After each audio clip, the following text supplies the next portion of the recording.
Nice little intro. Yeah, good evening, everyone. Welcome to Green Industry Raw and Uncut, coming to you live exclusively from Lawn Care World TV. I'm your host, Doug Reich, and up in the corner over there, we've got David Ovando, mower man from McKinney, Texas. He is what I would call a social media icon. I think everybody else here would agree. So let's get things rolling here, David. Tell us a little bit about yourself, man. The person, not the guy we see on Instagram and YouTube and Facebook. So basically, I like comic books. I have two kids. I have a wife. On times that I'm not working, I'm spending time with them. I also have two wiener dogs that I actually took out, to the park to run around and film them and send videos to my wife. I usually take lots of pictures of my kids when I get the chance to, and we walk them all and take silly pictures too. There you go. Nothing wrong with that. My business started in Bentonville, Arkansas, almost a decade ago, about 8 years ago. And I started it to make $600 for rent. Back when we lived in a smaller house, and I started it, and it wasn't a business at first. I didn't even think that I would even like doing what I do now, or even have social media. It started with me with 2 Troy-Bilt push mowers, which then moved up to 4 Troy-Bilt push mowers, non-assist. It used to take me all day to do 6 jobs, when now, I could get those done in less than half a day because of the equipment that I've been able to, get over time. From there, I worked my business and I kept growing it slowly, and then I noticed that basically work was getting hard on me and my body, so I started looking at equipment. Mowers, and I looked at zero turns. I was scared of them. I actually demoed my first zero turn, which was a Toro at Home Depot, and it totally freaked me out because of the way the settings are. It had a little lever at the bottom that basically it controlled the high and low setting, and the way the throttle went forward and backwards. It was all new to me. Almost wrecked myself in this little corral that they made for the demo area. And from that, I was like, well, what other mowers are out there, on the market that I could try out? They happen to have an Ariens Zoom 34, I think it was, or I think it was a 42. So I demoed that, and I fell in love with the mower. So I ended up buying my first Ariens brand mower that was a zero turn. It wasn't commercial, but it was the beginning of my company learning how equipment worked. So then I went to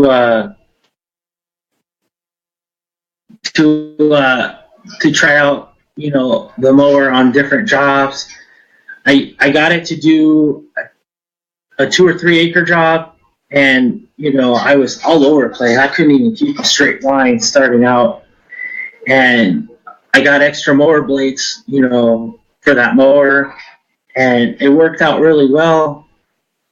But I noticed that basically when mowing uneven terrain, it would kind of scalp, and I wondered if it was, because it was a residential mower, maybe that was the issue. So that's when I was like, okay, I kept it for a couple years, but then I was like, I really need to get into commercial mowers. So I went on Craigslist to see, what mowers were available, and I happened to find a 36-inch Pro Walk Gravely, which, I went to go see it. It was like $600, to get it, and I went to go check it out, and the mower turned out to be a good mower, so I bought it, got a sulky for it. Ended up selling the 42 Zoom Ariens that I had. So basically I upgraded and now had my first commercial mower. I I still was using my 21-inch push mowers, but on jobs that I could just free rein and just mow full throttle, I'd use the 36 walk behind. And then I had that for a couple years. What do I like about the industry? I love the equipment. The advances in technology has advanced so much from when I first started. The new mowers that have come out have just been a big shocker to me. From me starting out with a walk behind and jumping out to the zero turn, and then now stand-on mowers are the future. So that walk behind ended up breaking. The engine went, after 2-3 years of use, but it was already old. It was an 80s model. So I sold what I could and then scrapped the rest. And because I really enjoyed doing the lawn care, but I was by myself, but I wanted to expand the company, but I wanted to do year-round work. So I went to San Diego, California for 2 years to see how the year-round market would work in mowing, and I figured I could expand my company because it was a city. But going there, it didn't work out because it's not the same place or the same kind of market the way it was where I started my business. I started in a country setting, Bentonville, Arkansas, where in San Diego, California, it was a city, and basically the climate is always hot there. So I figured the year-round market would work out, me mowing all the time. But because of the drought and the desert kind of climate that they have there, basically all the lawns were dying, and people were painting lawns just so it would look like they had green, and they were doing installation of artificial grass, which I had no clue what to do. I was a maintenance guy. I'm gonna get into plastic grass. I love the smell of grass, cutting grass with weed eaters, blowing it. The whole thing of being outside, really was great for me. So I went through a struggle there trying to figure out what would happen with my business. So then again, back to the internet. And this is before I even had, big social media following. I had a little bit of following on Facebook, but I just built that strictly around customers and business I networked around. But I came across an article in Money Magazine, 2015. The number one city to live in and have a small business was McKinney, Texas. So I took, the idea, and I prayed about it. My family's very religious, and that's how we make our choices, and we try to move forward, with the best decisions we can for our family. So we came here, and I've been running since I moved here. Before I moved, to San Diego and basically came here, I had upgraded my mower to 34-inch Compact Pro, which was really great for Arkansas, and it was okay for jobs in San Diego, but it wasn't really used. And then I came here, and it's getting more used on the larger properties that have small gates. To get to the backyard, you can't fit a 36 or a big mower because their gates don't open wide enough. So it really, helps out with jobs like that. But now seeing that I want to expand the company to get bigger jobs, I'm going to have to get into a 36 first and then get into a 52.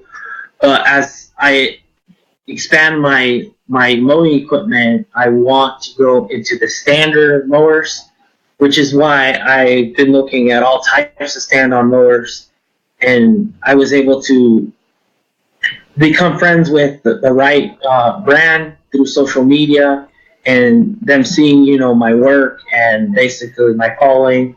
I was able to come across Judith at GIE, which is my second year going to GIE, and basically it's The amount of people that I have met, the amount of companies that have asked me, hey, would you like to do a product review? This whole thing, it wasn't something that I planned. It just happened, and then it just kept growing, and it just keeps growing, which is now why these companies are pushing me now into YouTube, and they say, we love what you've done with Instagram, but you need to push more onto YouTube. We want to see your face. We want to see you on lives. We want to see you talking. And it's just been a roller coaster, kind of being a little bit of a celebrity, which I'm just like, I just mow lawns. Yeah. Yeah. And a lot of guys are like that, I mean, you see some of these guys out here and it's almost like, how do you find the time to do the work that you're supposed to be doing and keeping up with Instagram and keeping up with YouTube and keeping up with Facebook and, and for you and a guy like me, family on top of that. I mean, it's not an easy juggle, and obviously you've been I would imagine you've been around the country with your business now. Yeah. So you've had to start over a few times. Yeah. And you're a Gravely advocate at the time, or now you are. Yeah. And I'm a Wright guy. Love my Wright mowers. But I do have a soft spot for Gravely's. When I started out, man, I ran a 1990 belt drive walk behind Gravely, 48-inch. And I actually just sold the mower this year, and I hopped on it. Where's the pictures? I have to post a picture now. I could drop a picture up, man. I could drop a picture up. I think the guy I sold it to actually has it for sale on Facebook right now. But I hopped on it this year after about halfway through the season, after having the Wright for half the season, and I couldn't keep the thing straight anymore. I'm like, all right, it's time for it to go, But let's talk about the bonuses that you've had, and we'll get into the social media, like how he's built it and everything, questions here in a moment. But as far as your business goes, your Facebook, which you have a little over 5,000 followers. Instagram, I think you're about 16,300, give or take. Yeah, we're working on 17K. Yeah, YouTube, he said, is fluctuating today because people are messing with him a little bit. But how has that, in building those, affected your business? I mean, obviously you've had to move, so the Facebook has probably had to start over a little bit here and there. Are you gaining a lot of business through those avenues, or is that something that you're just having fun with? So, the social media part about that helping with business, it's helping with the SEO, the clicks. I didn't really get a website, a real website, till I moved to Texas, because we actually took it more serious. This is where I can go a little bit into basically what happened from the moment I hit here. It wasn't just, I'm Mower Man, hiring me. I would pass around my business cards, and people would ask me, well, my lawn care guy sucks, I'd be willing to try you out.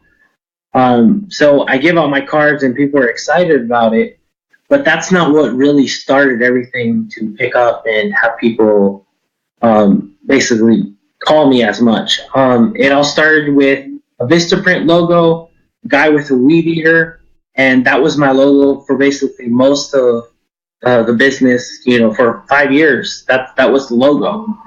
But not until I moved to Texas did I want to be a little more serious about my company, because I was like, you know what, I want to do more. I don't want to become a millionaire from it, but if it happens, well, more power to it.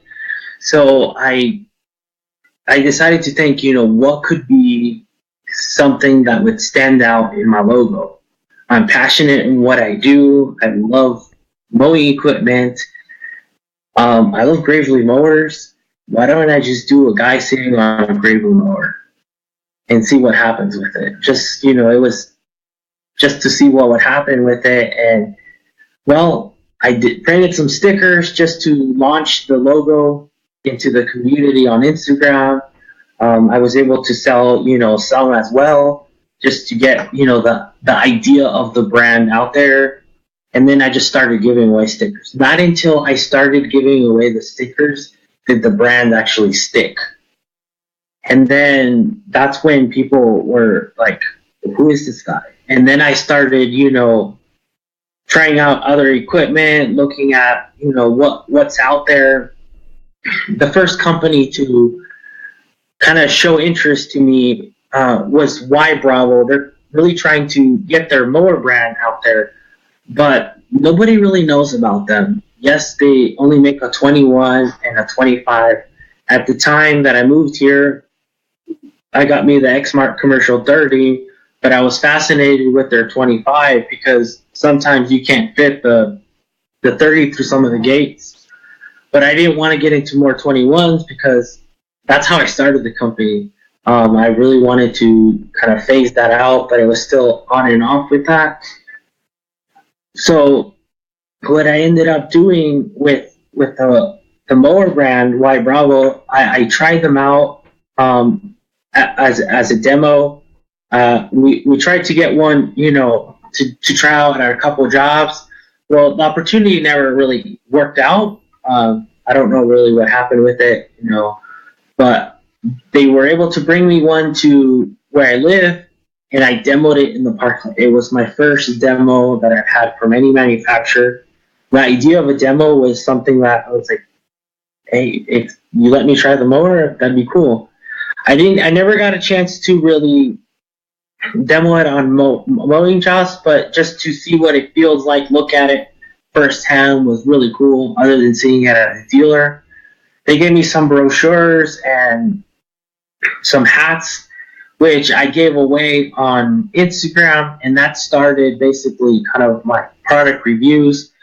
I shared my experience with what I saw compared to the Exmark 30, and I did comparison between the weight and everything on there, and that basically kind of snowballed into Mowerman what it is today, with the sponsors that have given us product for product review, and it has helped build basically a force of equipment to basically destroy these jobs that we have to maintain now. And it's been awesome, and I didn't think everything would just kind of blow up this year. My 550 still, my only still that I had, still going. I figured it was going to go out, so I needed to buy a blower. So I was freaking out that I didn't, have enough funds, to put aside to do that, because, I'm barely starting the company again. Yes, the company still exists on social media, the new website, but people don't know who I am really. So it was like, how do I set $600 aside? And that's when it all started. Echo launched a UAG program, and I was like, well, should I try it? Well, I figured I'd try it out to see what the program was about, because I figured that being connected to some of these brands could really help me. And wow, it has really blessed my family, my business, to be able to have this equipment, and basically keep pushing forward. I ended up, getting a new blower from Echo to basically do a product review. Ended up doing that, but it changed everything. Equipment is basically one of the things that we all struggle with, trying to get that piece of equipment to get ahead in our business, to be able to support our families. Some of us, are like, well, shoot, I don't know how to put aside $5K, $7K to get a mower. That's kind of the situation I'm at right now. I'm trying to figure out, what am I going to do equipment-wise? Am I going to sell some of the equipment that I do have to get ahead, or am I going to try to save, this coming spring to get something in the summer, or am I going to finance? So that's something that coming into 2018, I'm going to have to decide and kind of make a plan what I'm going to do with that. I think that's a fantastic thing for everybody out here to hear too. Everybody thinks, okay, he's huge on Instagram. He's got these products being thrown at him. He's got this, he's got that, but you're just like everybody else out there trying to figure out like you just said, how you're going to buy that next mower and how you're going to build your business just like everybody else out there that's watching. I mean, and I think that's a fantastic thing. So, I mean, what was your response the first time somebody called you up or messaged you and said, "Hey man, I got this product. It's yours. Just tell us what you think of it." Well, the first company to actually kind of, open their hands, come in, be a part of our family, it was SureCan. I'm not sure, what side you go, Nosefill or SureCan, but I was in either side. So, anything that would help my company, I have always said yes. But the one thing that I, tried to stay, when a company contacts me, I try to stay a free agent. But with SureCan, I did not stay a free agent. I went exclusive for the reason that why am I going to keep changing gas cans every year? Realistically, why am I going to do that? If there's an issue with the can, I'll live with it. Buy a new one of the same brand, right? Or reach out to them since I have become an advocate. I came out with these issues. So some of the beginnings to them, we've kind of helped, build their brand, with their branding as well. And it has helped my company. So that's why, it doesn't, I'm not making any money from helping out these companies. I did get opportunity to do a meet and greet, but all that, none of it's paid. A lot of people are just like, I'm getting this huge paycheck, I'm making thousands of dollars, and I'm not. I'm making whatever I make from the sweat of my brow. And that's the thing that, some of these people need to see, that we're working hard, to get into these companies, to help us, to help ourselves, get ahead. And basically, I posted a picture on Instagram, and that's what snowballed the SureCan. They reached out to me even before they even had a program. They're like, "We noticed you've been able to grow your following to," I think at that point we were between 45K and like maybe 6K. So it was growing, but they had noticed basically the pictures of my work. They have seen how basically prideful I am of my work. The companies that I work for or use. But in all reality, when you say that when I say that I work for these companies, I do it out of the passion that I have for the industry, the work that I do. So this is where I can get into basically me being a Gravely brand ambassador. It's been the biggest question that comes up. So, like I said in the beginning when we started this interview, I started with the Aaron's brand, then upgraded to a walk behind, which was Gravely, and then the next mower was the XC3 21, and then the 34 Compact Pro, and then coming here I got the Commercial 21. So basically, I have spent my money with one company, and I just kept going. I could have went with Exmark, and I could have told the world I'm an Exmark brand ambassador. Anyone can be an ambassador of any company. It's just being prideful of what you do, the equipment that you use. It just happened to be great because they've been great products for me. I haven't had any issues, and it comes back down to dealer support. And basically, all that turned into me being so proud of using the brand that I figured, hey, everyone's an ambassador of something on Instagram. If I want to become noticed by possible fans, by possible manufacturers that could help my company be more successful, possible basically friends that I could make, in the industry, they're going to see what your bio is. And they're going to see basically, what do you represent? Yes, I'm a landscaping company, but then at the same time, I represent the different, brands that I've worked for, for this year, last year, basically the whole time that I worked on Instagram. And yes, it's kind of turned into more of a marketing thing for them. But if you break that aside, every time you see Mowerman LS, which is an abbreviation of Mowerman Lawn Service, that is a brand that I created, which now every time that you see one of my posts, you see Mowerman Lawn Service in the text, that's a click. And that basically, that name keeps being clicked, which now when I merged all my social media by launching my Google listing, SEO, and it all happened, basically, it's been a buildup of almost a decade, and now it's slowly jumping to number one on its own. I haven't had to pay for Google AdWords or anything. When I first started the Google listing, if you looked up lawn service in McKinney, Texas, I think it was number 13 or 15, and it has jumped up to being the top 10.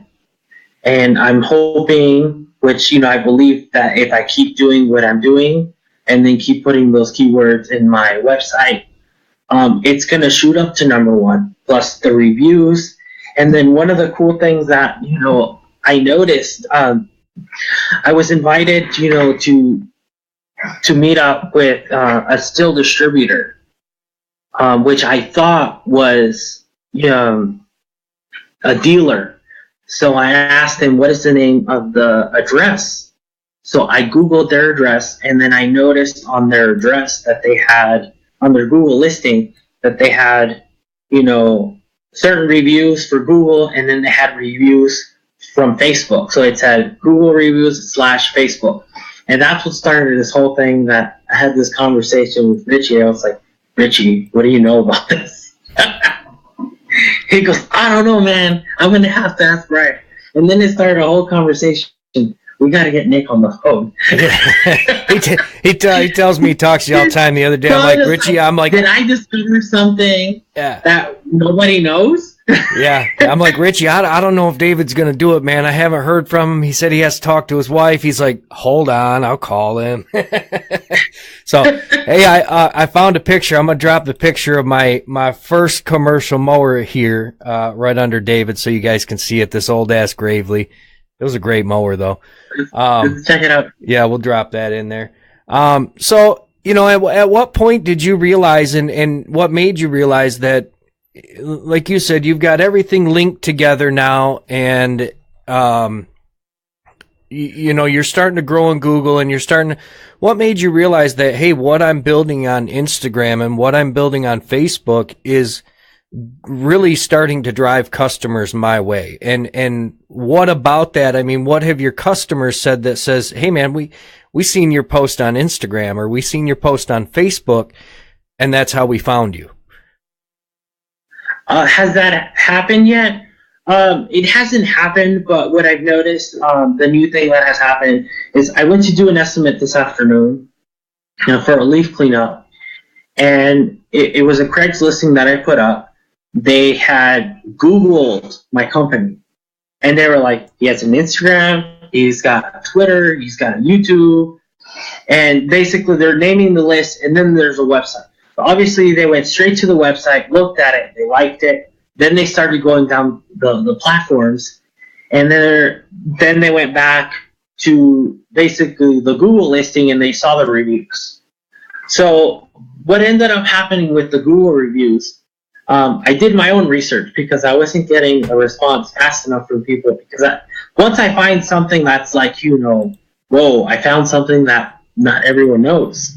So I did my research. I want to say, don't quote me if I'm wrong, but what I have found, doing the research, how to get your Facebook reviews on your Google listing, it just happens automatically. So going into branding back a little bit is you want to have the name of your company be the same on every platform.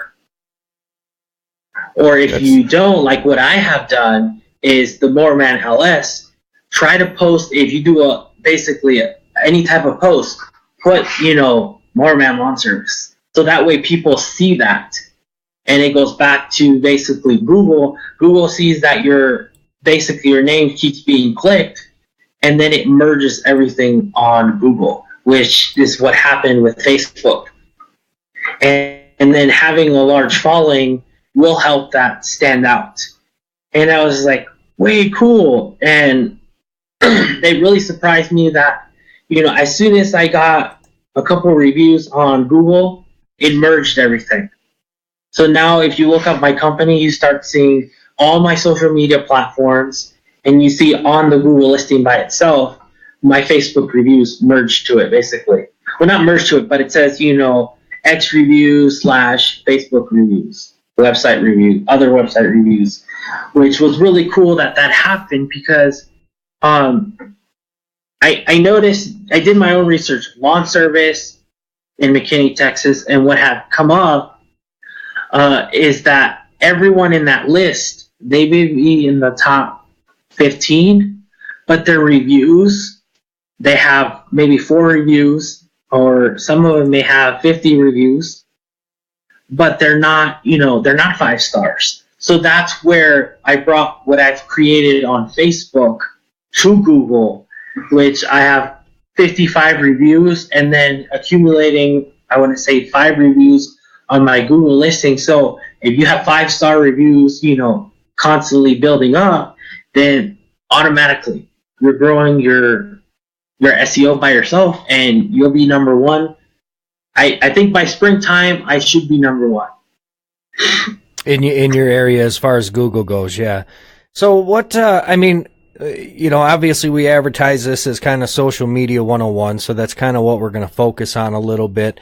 What would you say the number one trick that you found has been in growing your Instagram? Because obviously that's where you have, that's your following is your Instagram. So that's your big one, at least.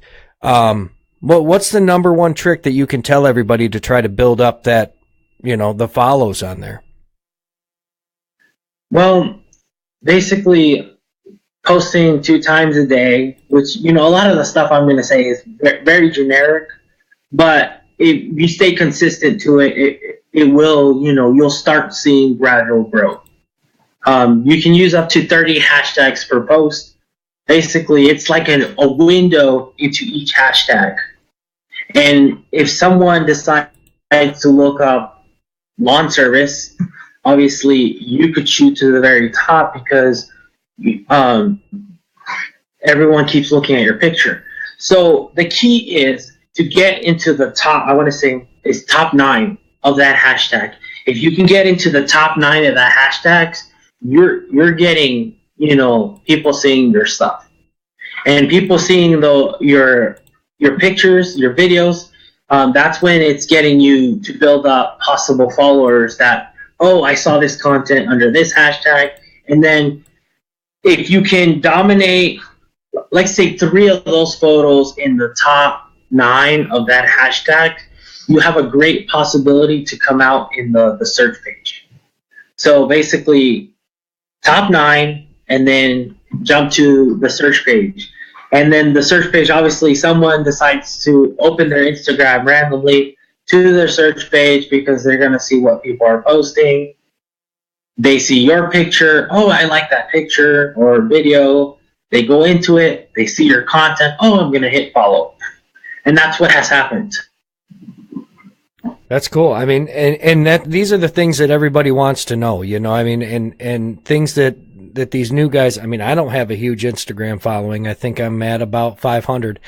But that little bit of information is a beautiful thing. I mean, people don't think that, okay, I dropped my one photo for the day, I added 1 or 2 tags to it. Why isn't anything happening? It takes a lot more than that. What would you say, and this is something that can be used in any area, not necessarily in Texas or Grand Rapids, Michigan for me. What are the off-the-wall tags that you might use to try to, something that's not lawn service or something that's not Gravely Mowers or Shurcan or Steel or Echo or something like that? What do you throw in there to say, hey, maybe I'm mowing in this area today. I'm going to drop that city. I mean, what has garnished you the best turnaround from that, you think? So you can randomly throw different hashtags. So I'm not an arborist, but arborists use echo and still. So you throw the hashtag in arborist or logger or trucks. A majority of us are guys that run lawn care companies, but there are some women too. So you could randomly throw, mowing in there, or even girls mowing. That will attract, it's a random hashtag, yes, but is it random? If girls are mowing, they'll see that and they'll be like, hey, maybe I'll go see what else he's posting. And then they say, oh, there's a whole world of mowing. And then they see that you're posting something that's super positive, that basically they're going through a hard time in the industry that they're basically not supposed to be in. But because it's so positive, they'll hit that follow button. Just little things like that. And basically, we could go all night with information like that. Everything that you do, everyone is watching. Whether you think no one's going to watch it, everyone's watching it. I do think that the biggest thing that has helped me to grow it as fast as I did, because when I moved to Texas, I had 300, maybe 400 followers, probably less than that. But what really helped me with that is I started watching YouTube videos. How do you do this? There's different things, out there that you could do. But the biggest no-no that basically you can notice that some of the people on Instagram and YouTube do, they buy subscribers, they buy followers. You can kind of track that. Nobody's going to grow 1,000 from 200 or 20 or 20,000. Yeah, I've seen it. It's obvious. It's an obvious thing. But when you go from having 2,000 subscribers to 23,000 overnight, something happened. Or even your likes jump, 10K. Everyone's like, "Are you kidding me? There's no way you did that."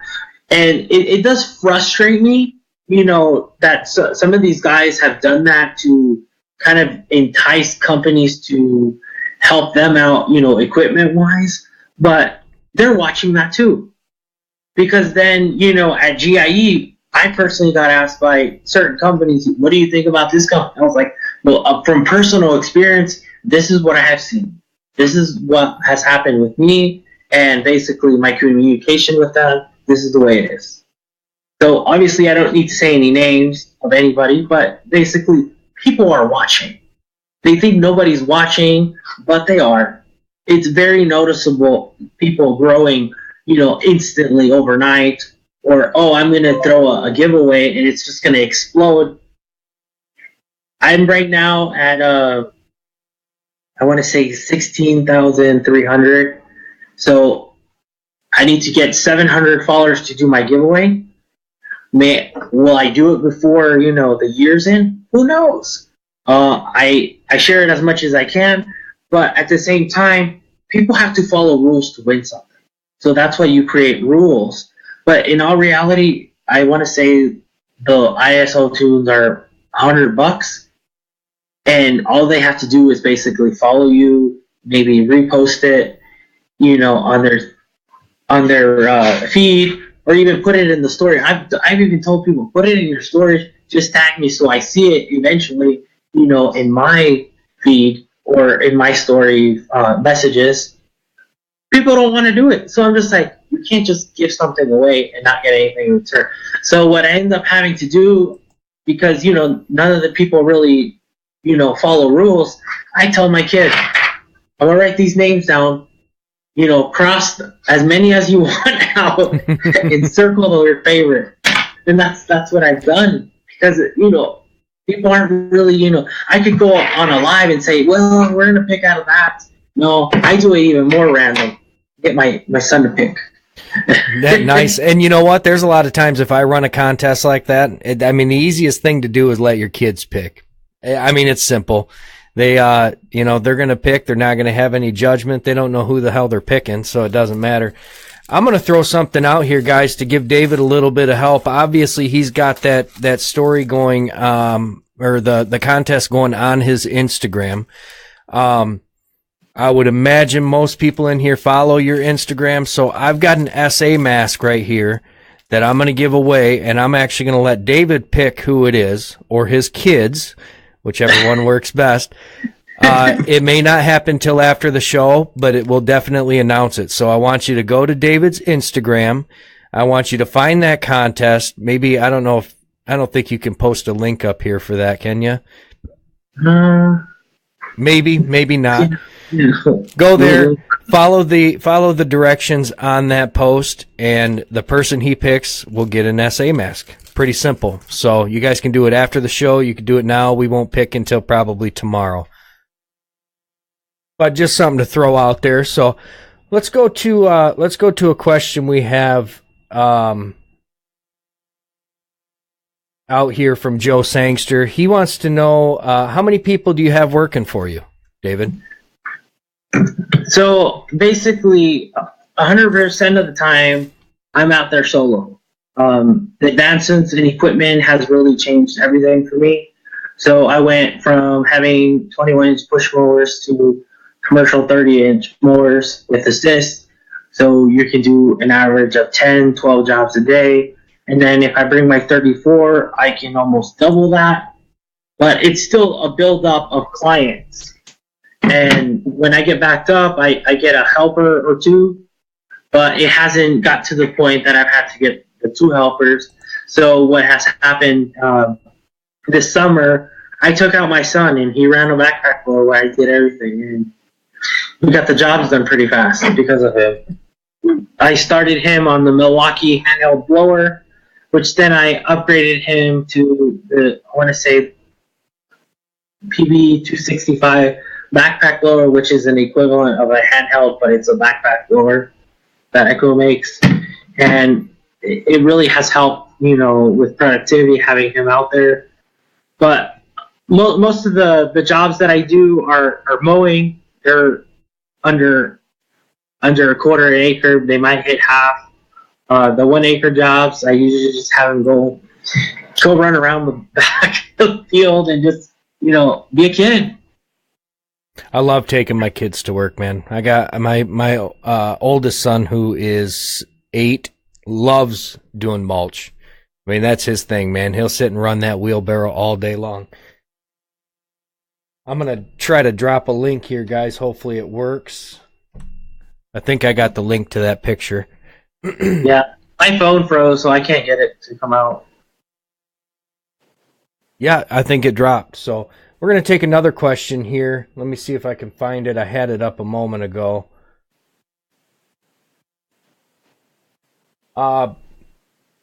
Dane wants to know what the best camera is to vlog about the industry. Now, you don't do a lot of vlogging, do you? I haven't. I did it. I got a little bit into a vlogging one. I did it wasn't like me showing people the work that I do. It was more like video vlogging, like we're communicating, you're watching my face, talking about my experience of the day. I did a back and forth with my son, and you can see that on my YouTube channel. And then at the end, I did the review of the Milwaukee handheld blower. But that's the extent I've gone to. I haven't really got into vlogging, more product reviews, unboxing videos. I'd really like to get more into it. But what I have used is basically a tripod, my phone. I have an Android. And the most recent thing, my wife got me a GoPro, an older version, which, has helped. That's why some of the videos have gotten longer. So when I was able to demo the right mowers, I used the GoPro for that. I did a Surecan Advocate video. That was GoPro. So the video's quality does get a little better with GoPro. But then obviously GoPro has come out with Hero 6 now, which is like top of line. So that's a nice camera. That's what I kind of want to upgrade eventually. When I get into like serious vlogging, like all the bigger YouTubers, probably not, because that's something that I don't really have time for. I have to work. Maybe if eventually when my company grows to, I don't know, 500 accounts, that I have to take care of per month. Right now we're hitting what on peak season 200 200 a month that we're able to do solo. That's an average of 10, 15 a day, Monday through Friday. So you still got weekends to do whatever you want. So it's easy work. You could say I'm part time making full time money, which has been really cool because I don't really like working for the man. I like working for myself. Love equipment. I don't think any of us do anymore, man. We all made that choice a long time ago. So if you guys have any more questions, go ahead and drop them in the comments up here. We're watching them, and we'll be sure to answer them. So how do you find time, David? Obviously, you're a father, a husband, 2 kids, correct? Yes. Okay. How do you balance that time between your social media and your family? I mean, do you have a certain amount of time that you set aside? Obviously, Instagram doesn't take long. But making YouTube videos and stuff like that obviously takes a little bit of time. Yeah, YouTube is going to be the hardest platform for me to grow for the reason that you have to film something, edit it.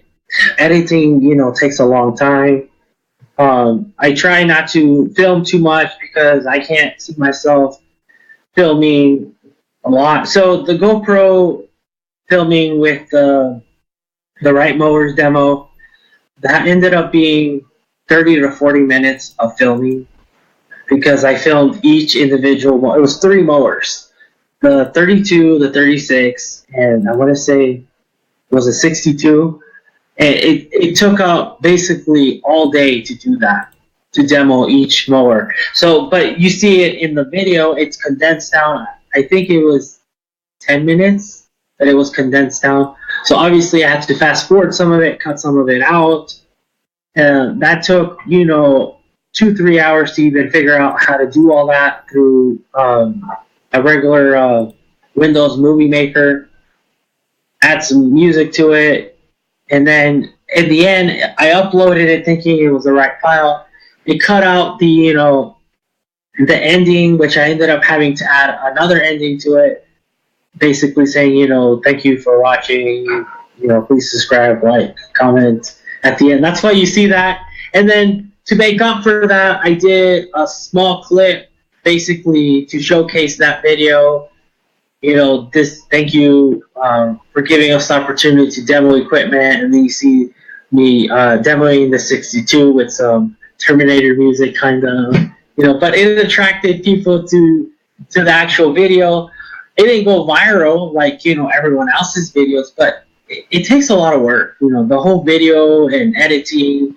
People think that these bigger YouTubers, they just film, they edit, it's done. No, it's a lot of work. They put in a lot of time. Yeah. They're doing this. Half of their day is spent making their YouTube videos. The other half is spent getting the footage for them. I mean, that's how I like to look at it while they're working at the same time, Yeah. And I tried doing that. The video didn't come out. The filming didn't come out that great. So I said, screw it. I just got to work. Yeah. You still got to get the job done, man. And that's the problem I have with YouTube as well. I mean, I've got a YouTube.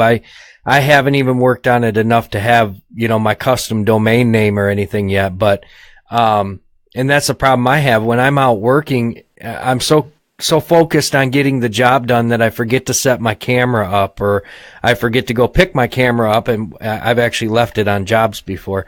I just forget about it. It's one of those things that I'm out there to get the work done and not film myself, but I want to get that built. I just need to find the time and the right mind frame to get it done, So. For sure. Let's see if we got anybody else have any more questions. Go ahead and drop them down.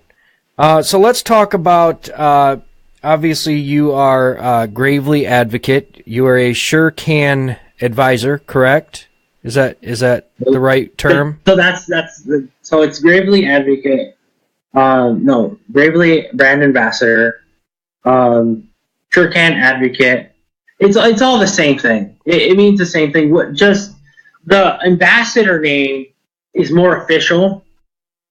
And the reason I wanted to kind of create that world to be official is to get noticed. And obviously it worked. If I built, basically this little world, on social media, it worked. Because you go on anybody's Instagram that's verified and you see that they're, an advocate or an ambassador for, like, say, an energy drink, you'll want to see what they're about.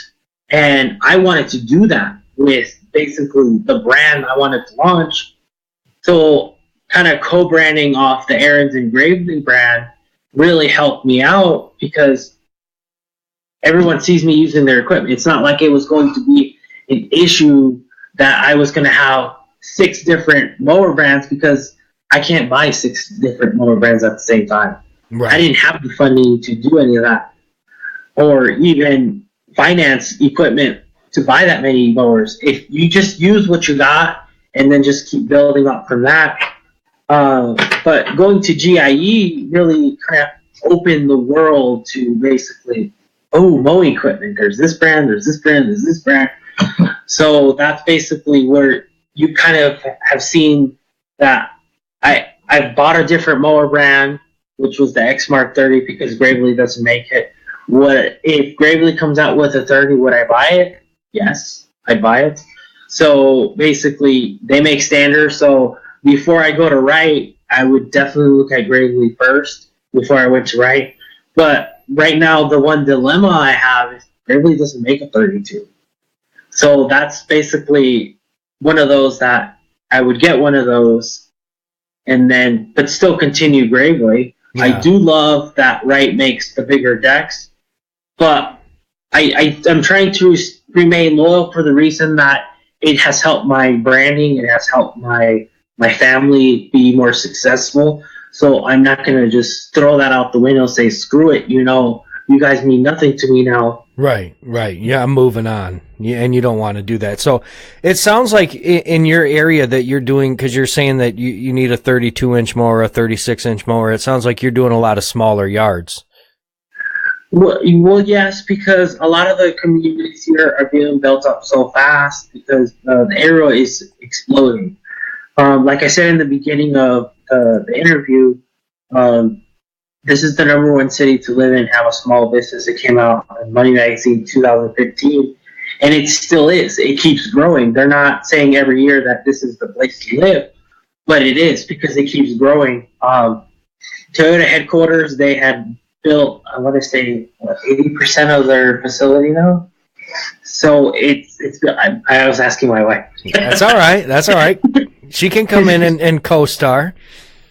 So that basically big brand coming in, and then plus some other big corporate companies are coming in. All those families are coming in, so they're moving into these small communities. They're not able to build 1 acre lots anymore. They're having to condense them down, which they're even up to 1/8 of an acre, so they're really small. Oh, okay. So that's why I'm able to do so many yards per day. And then my goal is to double my workload to try to do, and I want to do 20 a day. But I want to do that solo. And the only way to do something like that is to be more productive. So the 30-inch has changed the way, basically mowing is. But I end up getting tired after you hit job number 10. You're just like, well, shoot, my legs are going to give out.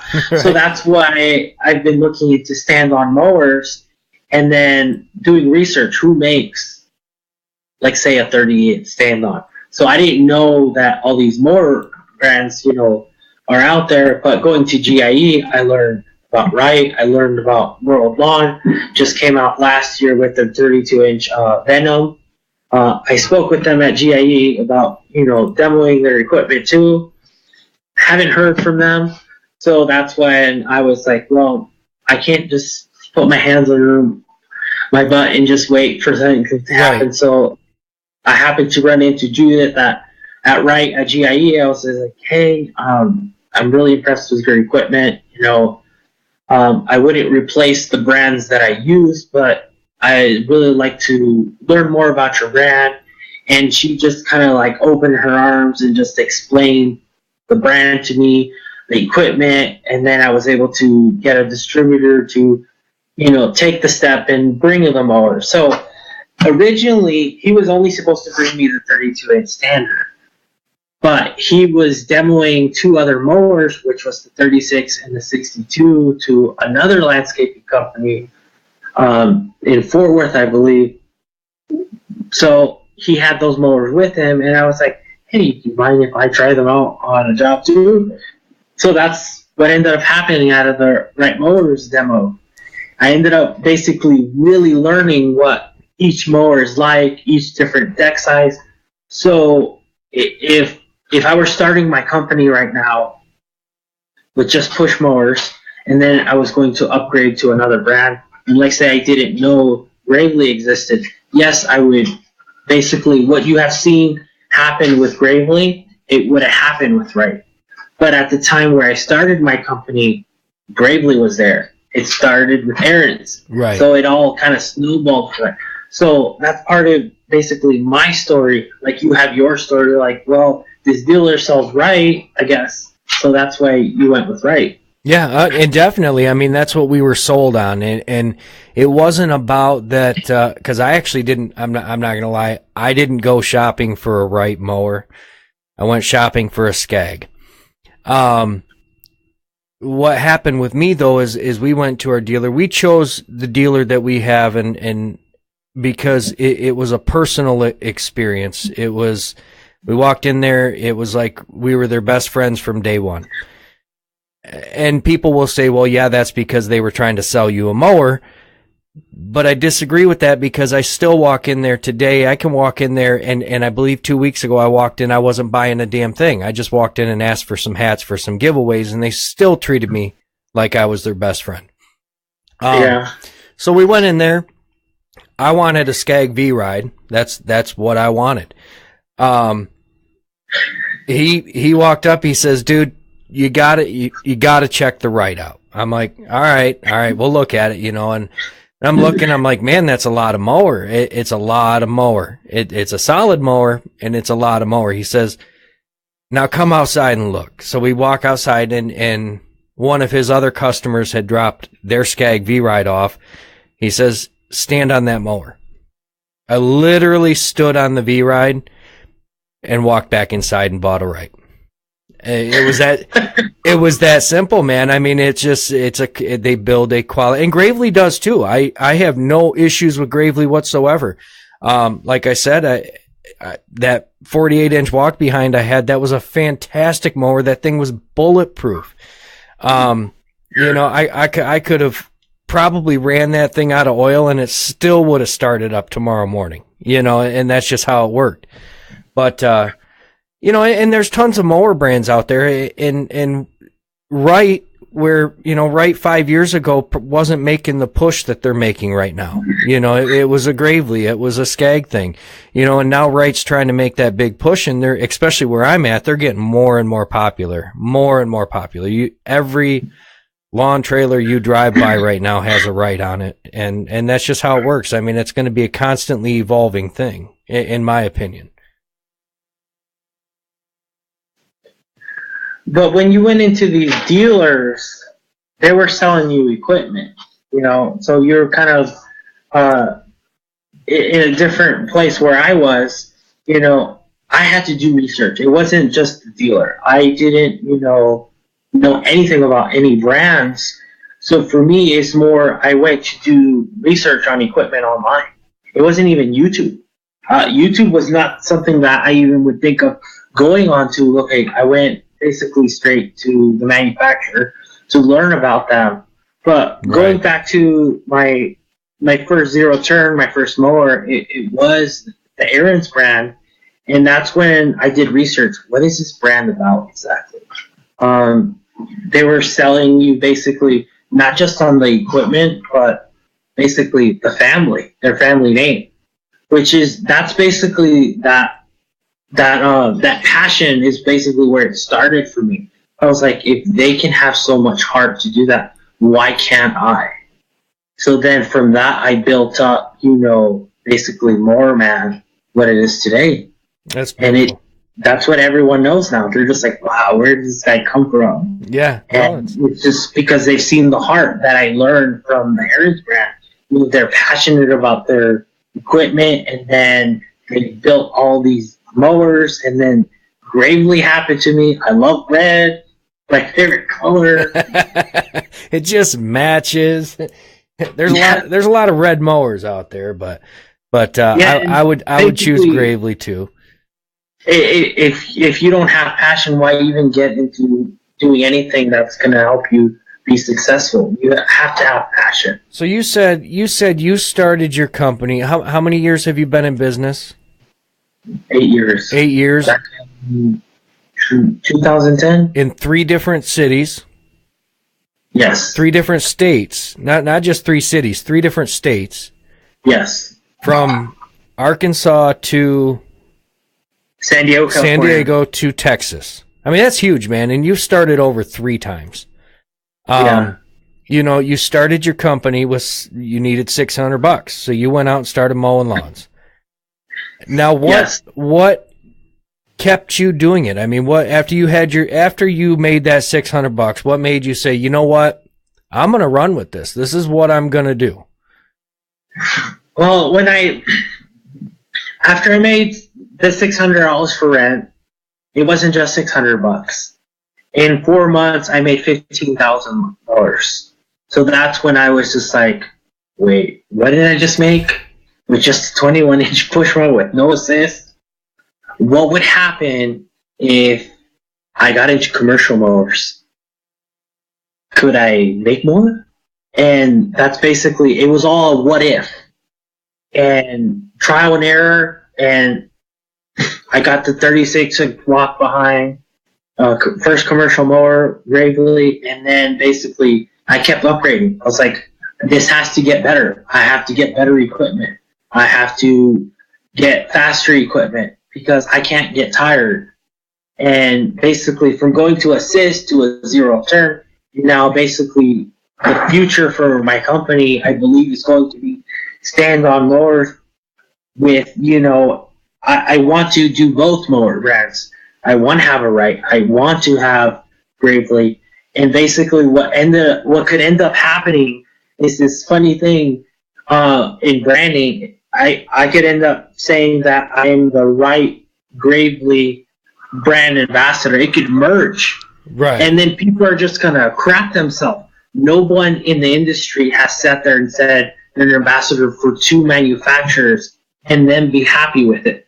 I'm pretty sure if it happens, which, I'm pretty sure it could happen in the next year, 2 years, in the next decade, they're going to see something that has never been seen before. And it all happened because I have shown basically what I can do from a 21-inch push mower to going to commercial equipment to now showing my passion to the world.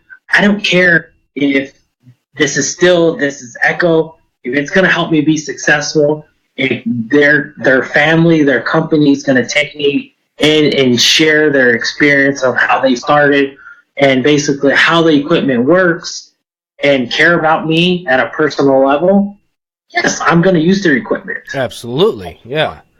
So let's talk a little bit about Echo. I mean, I know we're getting on in time here. I don't know if you have to go, but I got all kinds of questions. So, David is a Echo UAG member. He was one of the inaugural members, correct? You said Yes. Started back in March. What has that program done for you and your business? Well, it has helped me kind of reaffirm kind of the things that I have done already. They've kind of already said, they've helped us, basically how do you do a website? How do you do this? So that's part of the program. They kind of help your company build up more than what it is. They give you advice. But the other half is equipment. The equipment, that basically I wouldn't normally buy. Like I said in the beginning, the beginning of this year, I thought my 550 still was going to go out. And how are you going to save about $600 when you have a truck payment, you have another car payment, you have rent? Just between that, you're hitting almost $3K. And then you're just like, well, shoot, my money's gone. Right. Yeah. What am I going to And I need a blower. Plus, you got to feed, your wife, your 2 kids. You got to feed yourself. Where's $600 going to happen when basically, that's what's going on.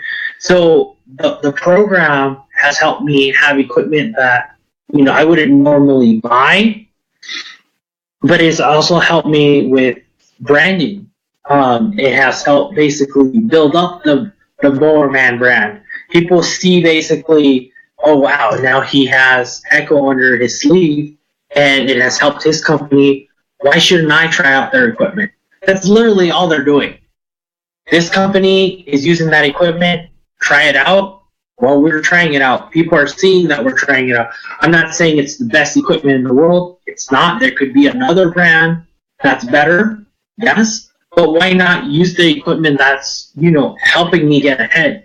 And then basically, my experience with the equipment is helping them make better products, which isn't that what we all want? Better equipment for each manufacturer. If this little tweak fixes it and makes it better, why not? Yeah. We're that much faster doing our jobs and we're more successful, in our businesses. That's all they're doing, and that's what basically kind of has snowballed all these advocate programs. They want to help us, the landscapers, the professionals, get ahead, and which is why they launched the Echo Means Business website. So basically, people go on there and maybe ask a question, well, how can I do this? Because on some groups on Facebook, you ask, what mower should I buy? Should I buy this 21-inch push mower that doesn't have assist or this one that has assist? Well, that's, a professional that's like, well, I could go on there because, I'm in there and I say, hey, go assist, save up enough money at least to buy used assist, because when I started, I struggled. You don't want to struggle. So this is the little things that has helped in that, forum.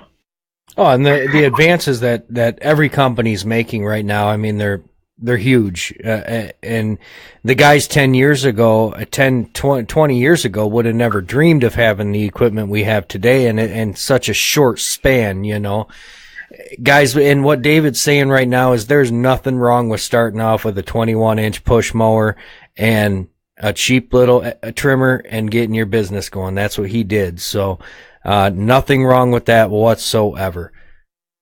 Let me share, a little bit more about my history. I did not have a truck when I started. So we're going to go, I'm a grown-ass man, and I had a Tro-Belt push mower that I would fold the handles on that 21. I had a little crate. So this is something that they're like, whoa, Mower Man went through this? It happened. Oh, absolutely. So this is what the whole started my whole crate in my truck bed.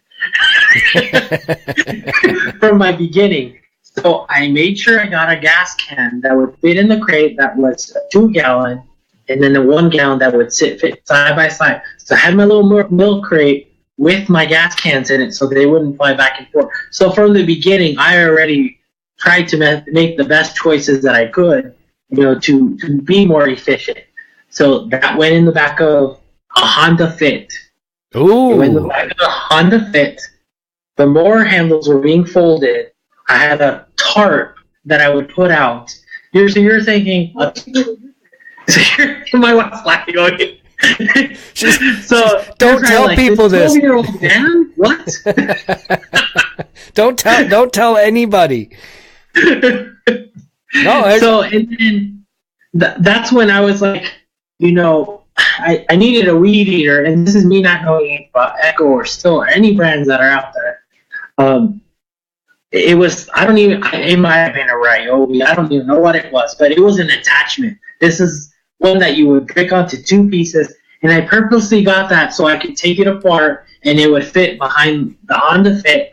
And then I had an Echo 250 blower, and that was my setup out of the Honda Fit, and I did maybe 5 yards, a week. Yeah. Yeah, there's none. I mean, I started off. You seen the Gravely? I dropped it down there. I had that Gravely. I have in the mower's actually still not the Gravely. My push mower is actually still sitting in my shed without wheels on it because those broke off. I used it so much. Just a little Toro recycler, and I pulled that Gravely with a Mercury Mountaineer and a Tractor Supply Company 5x8 trailer. Nice. That was my setup, man, and that's how it happened. And I got lawns done, kind of the same thing, a little bit better setup than a Honda Fit, but the trailer, I was borrowing the trailer. But I ran the wheels off the thing. I gave it back, and the guy's like, I don't even want it anymore. I'm like, well, here's the money for it, man. I've done used it, So, but yeah, I mean, everybody starts somewhere, even Blaine's saying that, he's saying that's almost identical to where he started, and everybody's got to start somewhere. And it's cool to hear from a guy that everybody sees on a daily basis, like you, that humble beginnings, man, and you hustled hard to get where you're at today. That's a fantastic thing. Yeah, people need to see that. Basically, it didn't just happen overnight. Everyone struggled. From the beginning. You got to build something, and you got to have that. Determination. I have to be successful for myself, for my family. For what you want to become. Because if you don't, then basically you'll just still be that guy with the push mower. Right. Well, all right, guys, we're gonna call it a night. We've taken a ton of David's time here, so David, I appreciate it a ton. I know everybody who is watching appreciates it a ton. Maybe in a year or so, we'll do a follow up and we'll see where David's at, where his Instagram has grown to, and all that fun stuff. And don't forget, guys, I got that SA mask to give away. I dropped in the comments the post. You got to go there. You got to follow the rules. You got to get it done. Let's get him up to that. What do you want? 17,000? That's where we're at? 17K before Christmas would be cool. But if it doesn't happen, it's whatever, man. It's just something, to have a goal, to be the next success that is for my social media goal. If it doesn't happen, I won't be disappointed. I'll still move on. Just like I said, my YouTube channel just hit 500 subscribers. It's not the biggest. It's not the end of the world if it doesn't grow. I do what I can with what I have, and that's what people need to see. I'm not going to be fake. I will do what I can, and if it grows, it grows. I like that, man. Well, thank you very much, David. We got guys on here saying thank you as well in the comments, so I appreciate all your time. Thanks for having me. We'll definitely have David back on, and thank you guys for watching. Have a great night. Green Industry Raw and Uncut from Lawn Care World. Make sure you check us out next week. I'm going to drop who that is tomorrow. We've got an interview set up for next week and the following week. So that'll be the day after Christmas. We've got some pretty big interviews coming up, guys. So we're going to try to keep bringing you big names, guys you want to hear about. So, David, take care. Have a good night, brother. Thank you very much. All right. Thank you, man. Take care.